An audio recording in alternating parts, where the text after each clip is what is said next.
First thing I do to change my ostomy appliance is tuck a chuck pad into my pants in case my stoma decides to start leaking. Next, I take an adhesive remover to help get my old appliance off without pulling on my skin. A typical bag change can take anywhere from 5 minutes to an hour. I sped this video up for you guys. It depends how active your stoma is. I always changed mine right in the morning before I ate anything because that guaranteed me that my stoma would not be active. Any other time it would be very active. Next, I'm wiping off my stoma with warm water on a soft brand paper towel. They recommend just using water to clean your stoma, no other types of soap. Next, I'm going to start to cut my wafer. This is how the ostomy sticks to my skin. They either come pre-cut or cut your own. Mine is a cut your own, and I know my stoma is a 1 inch. It's usually larger after surgery, but then it shrinks in size and usually stays about the same. But you should always measure it just to make sure. Also, not everyone's stoma is perfectly round, so sizes vary. To create a tighter seal around your stoma and prevent leaks, most people use a putty ring or paste. What I'm using here is paste. The only difference is the putty ring is pre-made, while the paste I kind of make my own ring. I personally needed the paste because I was leaking with the pre-made putty ring, so the paste allows me to put more paste where I need it and less where I don't.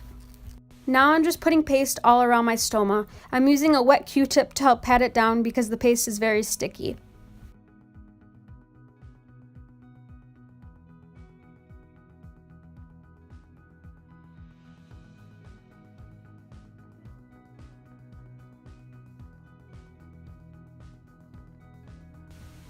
It's hard to see underneath your stoma to put paste, so I actually lift my stoma up with a Q-tip and look in a mirror.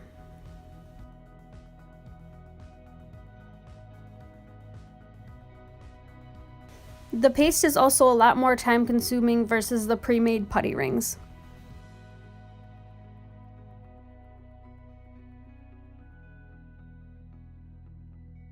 The wafer is sticky all around. That's how it sticks to my skin.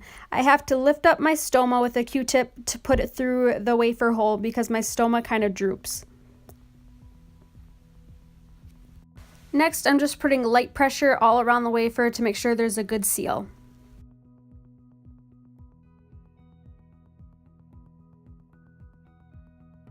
What I'm doing next is optional and may not be needed for some, but I personally needed this step to prevent leaks.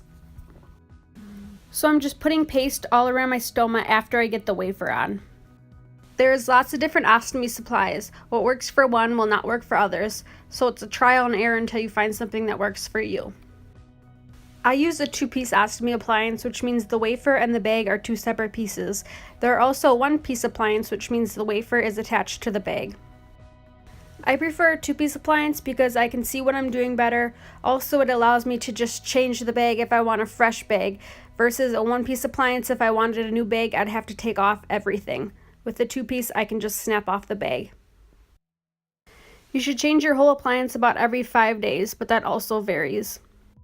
For example, with my end ileostomy, I could make it the 5 days, and with my loop ileostomy, I would have to change it about every other day due to leaking. The bag then just snaps onto the wafer. When you hear the click, you know it's on. My ostomy bag was a Velcro closure, and there's actually a little lip at the end that I cut off, so it would be easier to clean when I empty it. Now I'm just going to put a crease in the bottom of the bag, so when I'm emptying it and wiping it out with a baby wipe, it just pops right open. And then I'm going to roll it up, Velcro it, and that's how I changed my ostomy bag.